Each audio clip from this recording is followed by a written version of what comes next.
Président, la raison de votre visite ici à l'espace Montetti? Souhaiter une bonne année au Var parce que je fais mes vœux dans tous les départements. Aujourd'hui c'est le Tour du Var. Ici c'est à Toulon, la ville-mère, la ville métropolitaine. Ici c'est la deuxième fois depuis le début de l'année. Une pour signer l'ensemble du contrat de plan État-région avec les fonds européens à hauteur de 5 milliards 100 millions d'euros. Mais il y a du concret derrière.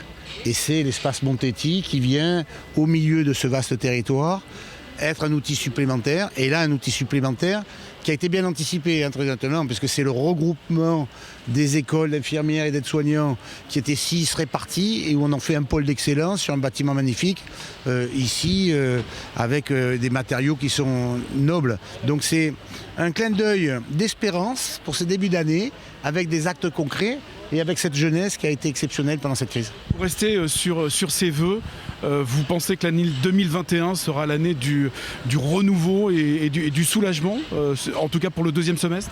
Oui, je pense qu'on va s'en sortir. De toute façon, on s'en sortira. Le problème, c'est savoir dans quel état. Alors, on va s'en sortir. Pourquoi? Parce que on sait beaucoup mieux tester. On est revenu à la médecine, en fait. On sait beaucoup mieux tester. On connaît bien les signes cliniques. On commence à bien savoir traiter sans polémique. On a le vaccin devant nous. On voit bien que même quand il y a des pics de progression dans les cas des tests, des taux d'incidence, il n'y a pas le même niveau d'entrée en réanimation qu'à l'époque. C'est la médecine qui a fait les progrès. La vaccination va régler la médecine à avancer. Et nos concitoyens vont se retrouver dans une situation où ils vont se dire j'ai appris un peu à me protéger. Je sais qu'il faut que je me lave les mains, il faut que je fasse attention, mais pour autant je commence petit à petit à ouvrir, à vivre. On va sortir bientôt les autotests qui nous permettront d'avoir la capacité de s'autotester sur le salivaire antigénique très vite. Et donc tout ça mis bout à bout fait en sorte qu'on a de l'espérance. Et donc dans cette espérance et dans ce devenir, on a la nécessité d'être prêt aussi, économiquement. Il ne faut pas que tout le monde ait fait faillite. Il faut qu'on ait réussi, même si c'est parfois sous perfusion, de retrouver la vie, de retrouver le travail, parce que la perfusion n'est pas un moyen de vivre.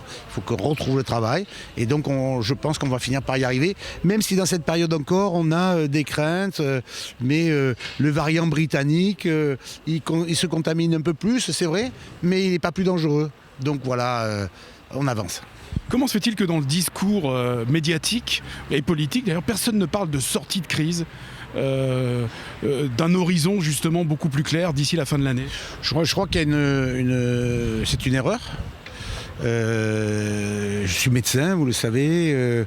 Quand vous allez voir votre médecin, vous attendez de lui un médicament, une évolution avec un calendrier. Or aujourd'hui, un grand nombre de nos responsables nationaux, à commencer par le Conseil scientifique, ne font que nous éteindre la lumière au bout du couloir, au bout du tunnel. Et donc c'est désespérant. Alors qu'en fait, il faut bien rappeler qu'avant on vous disait restez chez vous avec du Doliprane, aujourd'hui on vous soigne. Avant, on ne savait pas que vous avez un problème d'oxygénothérapie, on ne vous en donnait pas. Aujourd'hui, on vous met 5 litres. Et avant, on ne faisait pas le traitement précoce qui vous empêchait d'avoir la flambée. Donc ça, c'est des évolutions de la médecine. Puis maintenant, il y a le vaccin. Donc il y a cette crainte permanente qui fait en sorte que peut-être qu'il y a une peur pénale aussi de nos dirigeants nationaux, qui est vaut mieux que je ferme tout plutôt que d'ouvrir. Et moi, ce que je reproche le plus, c'est qu'on ne donne jamais de perspective. Voilà. Et donc, la perspective est toujours négative, donc c'est souvent très désespérant. Je sors du 0,5, je vois ce qui s'est passé dans les stations de ski. Vous avez ces montagnards qui sont des gaillards, qui sont solides, qui sont des rugueux, qui sont désespérés. En plus, ils ont la neige, ils ne peuvent pas ouvrir. Ils ont fait 12 protocoles de soins et on les ferme parce qu'il y a une cohérence qui est incohérente entre les différents pays européens. Donc ça ne marche pas. Comment vous voyez cette deuxième partie d'année, puisqu'on va plutôt tabler là-dessus, sur cette sortie de crise, au plan économique, pardon? On a investi, l'État beaucoup, nous aussi, dans le fonds de solidarité numéro 1, l'État et le PGE essentiellement, le fonds de solidarité numéro 2, les fonds Essor pour l'économie sociale et solidaire, les frais de Covid pour les paiements des terrasses, l'État a beaucoup aidé aussi pour le chômage partiel. Il y a une aide qui est monstrueuse, phénoménale en ce qui concerne le traitement économique et social, mais ça n'empêchera pas la casse. Et donc il faut veiller justement à ce qu'elle soit infime et le moins forte possible. C'est sûr que vous avez des pans entiers de notre économie qui sont fermés depuis près de 10 mois, l'événementiel. C'est comment vont-ils sortir de cette situation et puis après, il y a un problème de mental, c'est-à-dire psychologiquement. La plupart de toutes ces professions sont des vrais gros travailleurs qui font des heures et des heures et des heures et qui aujourd'hui ne peuvent pas travailler. Donc mentalement c'est très difficile. Puis après vous avez tout le volet universitaire, vous avez ces jeunes qui ne vont pas à l'université. J'ai fait la rentrée des Crous, on a mis 25 000 tests à disposition, j'ai 0 positif quand même. Mais ils sont dans le Crous fermé, il n'y a pas de vie, il n'y a plus de vie sociale, il n'y a plus de vie universitaire, il n'y a plus de vie étudiante. Et donc ça a des conséquences psychologiques aussi sur le méthode de travail. Donc on va voir un peu ces différents paramètres et on essaye d'anticiper en tout cas dans la région, puisque je les ai assez, je crois, bien mesurés, pour essayer d'être le plus performant possible.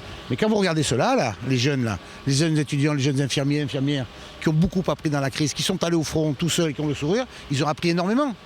Et donc, voilà, c'est ça la vie. C'est ces jeunes qui rient. Est-ce que la région va créer, va mettre en place, puisque vous parlez de l'événementiel tout à l'heure, est-ce que vous allez participer à des animations supplémentaires pour faire vivre cette économie et pour sortir les gens qui sont dans l'événementiel de la NAS? On est en train de travailler là-dessus, de façon à ce qu'on démultiplie, dès qu'on aura le retour à la vie, le maximum d'activités pour que tout le monde puisse repartir. Et donc, on va mettre en place le retour à la vie. Voilà. Et essayer de le programmer pour que ceux qui en ont le plus pâti puissent être le mieux traités. Merci, Président. Merci à vous.